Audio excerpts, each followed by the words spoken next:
Après les révélations dans l'affaire de Tliba, le Parlement va-t-il être dissous? L'ancien député Bahaeddine Tliba a fait, hier mercredi lors de l'ouverture de son procès, des révélations inédites et ahurissantes sur le déroulement des législatives de 2017. Qu'en sera le sort de l'Assemblée APN après ces révélations? Le procès d'hier a levé le voile sur une grave affaire de corruption politique.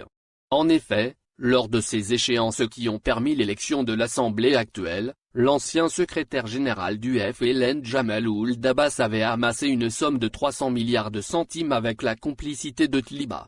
Interrogé par le juge sur l'affaire des listes électorales des législatives de 2017, l'ancien député a accusé l'ancien secrétaire général du FLN Jamal Ould Abbas d'avoir orchestré cette opération de corruption politique.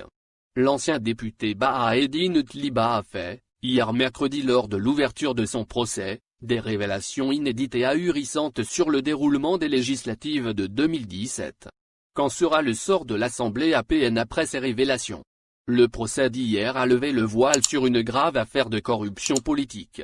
En effet, lors de ces échéances qui ont permis l'élection de l'Assemblée actuelle, l'ancien secrétaire général du FLN Jamal Ould Abbas avait amassé une somme de 300 milliards de centimes avec la complicité de Tliba. Interrogé par le juge sur l'affaire des listes électorales des législatives de 2017, l'ancien député a accusé l'ancien secrétaire général du FLN Jamal Ould Abbas d'avoir orchestré cette opération de corruption politique. Il a en effet indiqué que Jamal Ould Abbas m'a remis un plan de financement de la campagne électorale et le prix d'une tête de liste était de 7 milliards centimes. Il a ajouté que quand je m'étais rendu compte de cette corruption, j'ai été voir Bachir Tartag et lui ai donné tous les détails pour saisir la justice. En revanche, Iskandar Ould Abbas, le fils de Jamal Ould Abbas, également impliqué dans la même affaire, a mis ce scandale sur le dos de Saïd Bouteflika et Abdelmalek Sellal. Je n'ai rien à voir dans cette affaire, a-t-il martelé. Avant d'ajouter, c'est Sellal qui préparait les listes électorales et Saïd Bouteflika appelait mon père, à des heures tardives et en état d'ébriété, pour lui donner des ordres. Sur ce, le juge lui rappelle que lui et son frère ramassaient de l'argent de la campagne électorale alors qu'ils n'avaient aucun lien avec le parti.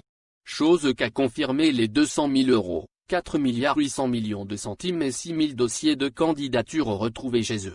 À n'en citer que ceux-là du scandale des législatives de 2017 qui, rappelons-le, ont permis l'élection de l'Assemblée actuelle. Celle-ci sera-t-elle dissoute? D'autant que l'on sache maintenant qu'une bonne partie des députés de la majorité seraient élus à coût de 7 milliards de centimes le siège. Par ailleurs, le nouveau secrétaire du FLN Abou El Fadl Bahadji avait insisté mercredi matin, en marge de la réunion de son bureau politique, tenu au siège du parti à Hydra, qu'il n'y aura pas de dissolution du Parlement et des assemblées élues. Il y aura juste des législatives et des élections locales anticipées, comme l'avait bien annoncé le président de la République, a-t-il ajouté.